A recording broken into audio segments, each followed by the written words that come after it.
हमारी बात आपको अटपटी लग सकती है, लेकिन कल की बारिश के बाद यह साबित हो गया है कि इस शहर को डुबाने की तैयारी सभी विभागों ने मिलकर कर ली है।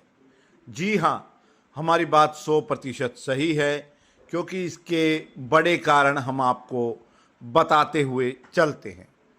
मंगलवार को 1 घंटे की बारिश में शहर की जल निकासी की व्यवस्था की पोल खुलकर रह गई। यह साबित हो गया कि जल निकासी प्रबंधन व्यवस्था को लेकर जो करोड़ों रुपए खर्च किए गए वह पानी में बह गए। ऐसा हम इसलिए कह रहे हैं क्योंकि अगर जल निकासी प्रबंधन व्यवस्था बेहतर होती तो यूं शहर पानी पानी नहीं होता।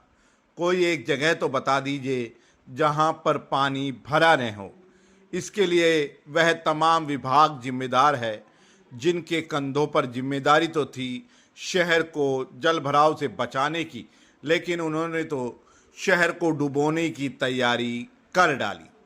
मामला सर्कुलर रोड से ही लें तो सर्कुलर रोड पर लोक निर्माण विभाग की ओर से हाल ही में 1 लेन की सड़क डाली गई है। सड़क को डालने के बाद करीब करीब 100 ट्रॉली मिट्टी, जी हाँ 100 ट्रॉली मिट्टी इस पर डाल दी गई। ठेकेदार ने मिट्टी डाल तो दी, लेकिन उस मिट्टी को उठाने की जिम्मेदारी नहीं ली। ना ही विभाग के अधिकारियों ने उसे ऐसा करने को कहा, जबकि सभी को मालूम था कि बारिश आएगी तो सड़क पर पड़ी मिट्टी नालों में भरेगी। सीधे तौर पर कहें तो सर्कुलर रोड के नालों में 100 ट्रॉली मिट्टी जमा हो चुकी है। क्या इस बात का आभास अधिकारियों को नहीं था? क्या ठेकेदार को इसकी जानकारी नहीं थी? लेकिन जानबूझकर शहर की व्यवस्था को चौपट किया गया। मिट्टी से अटे पड़े नालों में अब पानी निकलने तक की जगह नहीं है। यही कारण रहा कि सर्कुलर रोड पर पहली बारिश में ही 3 से 4 फीट तक पानी जमा हुआ और घंटों तक पानी भरा रहा। करोड़ों रुपए ठेकेदार लेगा, लेकिन मिट्टी उठवा रहे हैं सर्कुलर रोड के दुकानदार हजारों हजार रुपए अपनी जेब से खर्च करके। अब रेलवे रोड की बात कर लेते हैं।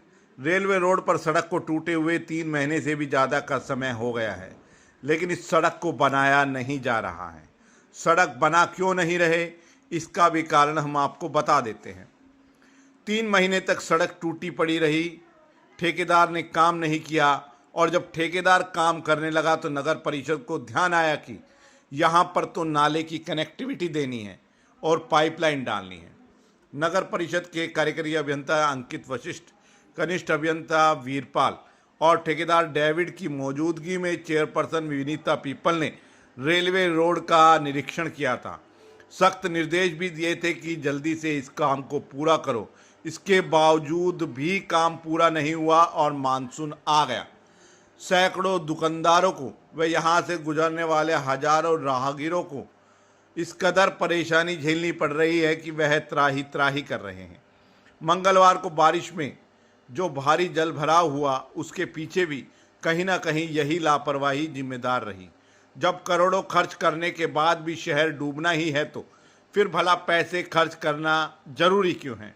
क्यों हर साल टेंडर के नाम पर सरकारी खजाने को चूना लगाया जा रहा है?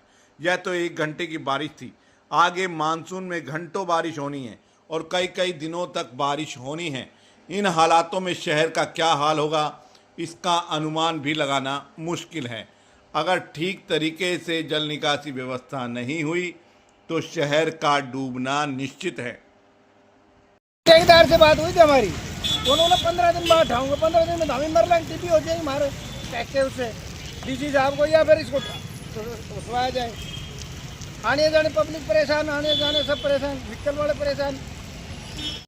नगर परिषद द्वारा पूरी कार्रवाई की जा रही है और सभी नालों की सफाई के लिए टेंडर किए हुए हैं और अभी तक हमारा 20% काम बचा हुआ है और अगली बारिश में ये समस्या भी नहीं आएगी।